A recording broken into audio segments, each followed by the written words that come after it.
What are the special elements which go together to make a sincere repentance?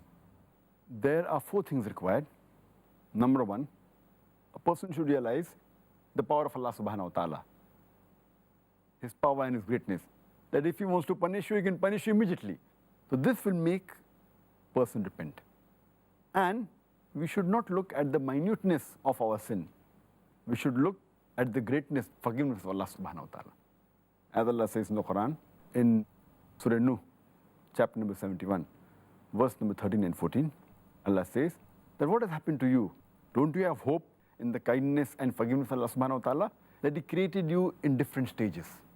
So if you know the mightiness of Allah subhanahu wa ta'ala and He's going to forgive you, inshallah you'll repent. Number 2, everyone should realize that one day is going to die and you're going to go to the grave.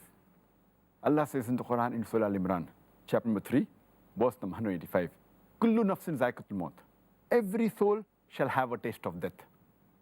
And on the day of judgment shall be the full recompense. That means everyone has to die.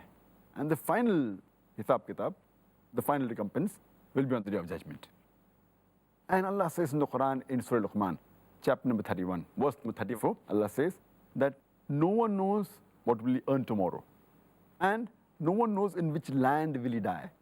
So we have to realize that everyone has to die. And we don't know when will that time come. So that will help us in repenting as soon as possible. We don't know when is our last hour.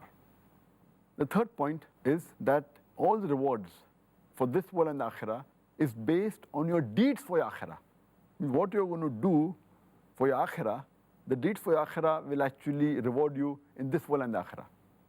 That's very important. And Allah says in the Quran, in Surah Fatir, chapter 35, verse number 5, that the promise of Allah is true. And let not this present world deceive you, and let not the chief deceiver deceive you against Allah subhanahu wa ta'ala. That means we have to be careful that all our acts and deeds should basically target about the akhirah, about the hereafter.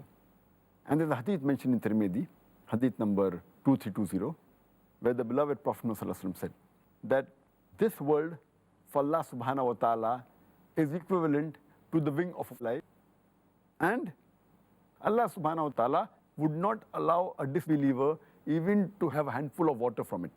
This world, in comparison to the hereafter, is like a wing of a fly, and He would not allow a disbeliever even to have a handful of water.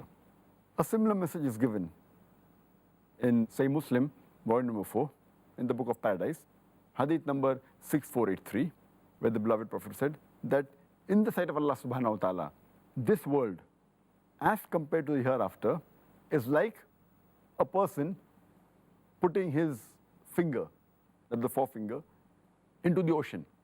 And when he gets it out, whatever is stuck to the forefinger is like the present world. The present world, just hardly some little water that gets stuck to the forefinger, that's equivalent as compared to the mighty ocean. That is the hereafter. So little is the significance of this world as compared to the hereafter. So therefore we should realize that this life is a test for the hereafter. As Allah says in the Quran in Surah Mulk, chapter number 6 and verse number 2, Allazi khalaqal mauta wal hayata. It is Allah who has created death and life to test which of His good deeds. The fourth point is that human beings should realize that the punishment can be expedient in this world.